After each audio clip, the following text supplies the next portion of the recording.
Alright, welcome to the Clipper Podcast. This is episode 1, How to Survive Your First Week in Valheim.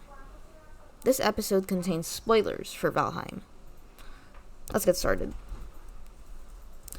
Valheim is all about survival. If you can't survive, you'll end up not liking the game.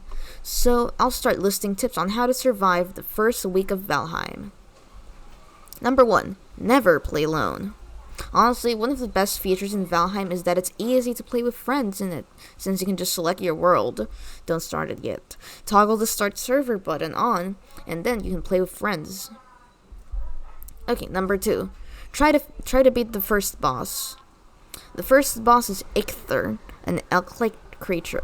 I think it's a deer because to activate it you need deer trophies, and the stone at the summoning spot says hunt his kin in uppercase. But once you beat him, you'll get some horns which can be used to make a pickaxe so you can collect all the copper you saw in that black forest. Number 3. Build a rudimentary shelter. Yeah, I don't know what rudimentary means, but you should build a good shelter. But what is a good shelter? A house with multiple walls, a door, a roof, and fire. Fire's a little tricky because you can't breathe in the smoke that emerges from the fire. So you'll need to build a chimney on top and or around the fire. You can sleep on a bed in the game, but that's a little too easy and I don't need to explain it, I guess. Number 4, explore dungeons.